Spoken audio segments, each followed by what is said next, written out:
Assalamualaikum warahmatullahi wabarakatuh. Nah, jika kemarin kita telah menyelesaikan bab sebelumnya, maka pada pertemuan hari ini kita akan masuk ke bab kita yang selanjutnya, yaitu fluida dinamis. Jika fluida statis itu adalah fluida yang diam dan tidak bergerak, maka fluida dinamis itu adalah kebalikannya.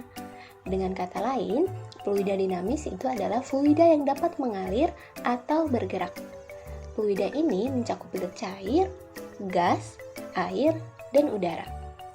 Sebagai contoh, yaitu yang pertama misalnya adalah aliran sungai. Contoh yang kedua itu adalah aliran keran air, dan masih banyak lagi. Nah, kita langsung saja yuk memasuki pembahasan kita yang pertama. Topik pembahasan kita yang pertama itu adalah debit. Debit air adalah volume zat cair yang mengalir pada suatu penampang atau yang bisa ditampung tiap satuan waktu.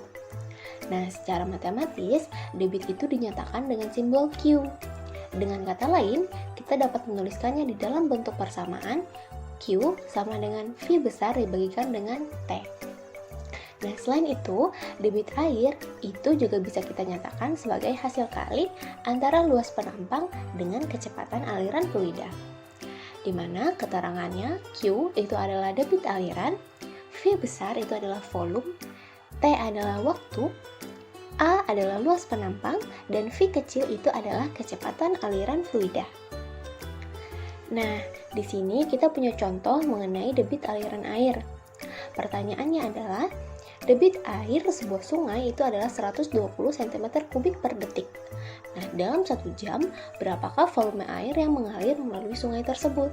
Nah, jangan lupa kita tuliskan dulu nilai diketahui, ditanyakan, baru penyelesaian. Kita mulai dari diketahui. Diketahui tadi Q-nya adalah 120 cm3 per sekon.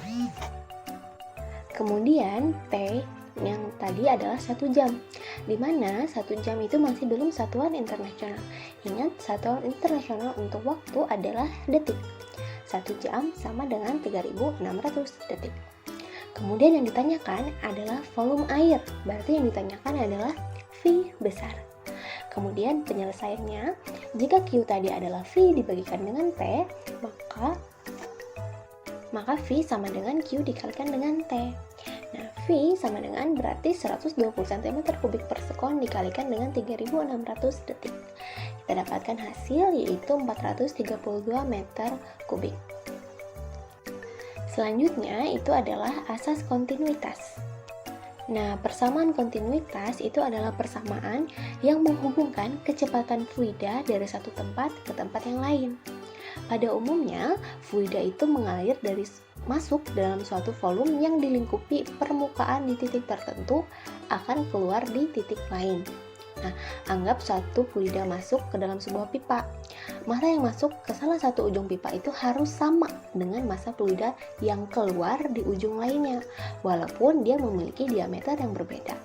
Atau dikatakan bahwa massa yang masuk dan massa yang keluar itu adalah konstan. Atau bisa kita tuliskan persamaannya sebagai berikut. Selanjutnya adalah hukum Bernoulli. Seperti namanya, Bernoulli itu ditemukan oleh seorang pria yang bernama Daniel Bernoulli. Dia dikenal dengan prinsip Bernoulli, teori kinetik gas, dan termodinamika. Salah satu pemikiran yang penting dalam dunia fisika itu adalah persamaan Bernoulli pada tabung arus yang digunakan untuk pengukuran kecepatan aliran karena adanya tekanan. Nah, jadi hukum Bernoulli itu menyatakan bahwa dari jumlah tekanan atau jumlah dari tekanan, energi kinetik tiap volume dan energi potensial tiap volume di setiap titik sepanjang aliran fluida itu adalah sama. Nah, kemudian kita juga memiliki nih syarat-syarat aplikasi dalam hukum Bernoulli. Bisa kalian baca, di sini yang pertama syaratnya adalah fluidanya tidak dapat dimampatkan. Kemudian yang kedua adalah fluidanya tidak memiliki viskositas atau kekentalan. Yang ketiga adalah aliran fluidanya tetap. Yang keempat, aliran fluidanya itu harus berjenis laminar, yaitu tetap dan tidak membentuk suatu pusaran. Yang kelima, itu tidak ada hilang energi akibat gesekan antara fluida dan dinding serta turbulen. Dan yang terakhir itu tidak ada transfer energi kalori. Nah, selanjutnya kita akan membahas mengenai persamaannya. Kira-kira seperti apakah persamaan Bernoulli? Dari pernyataan sebelumnya, kita dapat merumuskan persamaannya sebagai berikut. Bisa kalian lihat, P1 ditambah dengan setengah rho V1 kuadrat ditambah rho GH1 sama dengan P2 ditambah setengah rho V2 kuadrat ditambah rho GH. Nah, jadi dia sama antara setiap penampang satu dengan yang lainnya. Atau persamaan tadi itu dapat kita tuliskan dengan lebih ringkas sebagai P ditambah setengah rho V kuadrat ditambah rho GH sama dengan konstan. Dengan keterangan P itu adalah tekanan, rho itu adalah massa jenis fluida, H adalah ketinggian, V kecil itu adalah kecepatan aliran fluida, dan G adalah percepatan gravitasi. Ingat, untuk yang percepatan gravitasi itu nilainya dapat bernilai 10 meter per sekon kuadrat atau 9,8 meter per sekon kuadrat. Nah, apa sajakah penerapan hukum Bernoulli ini dalam kehidupan kita sehari-hari?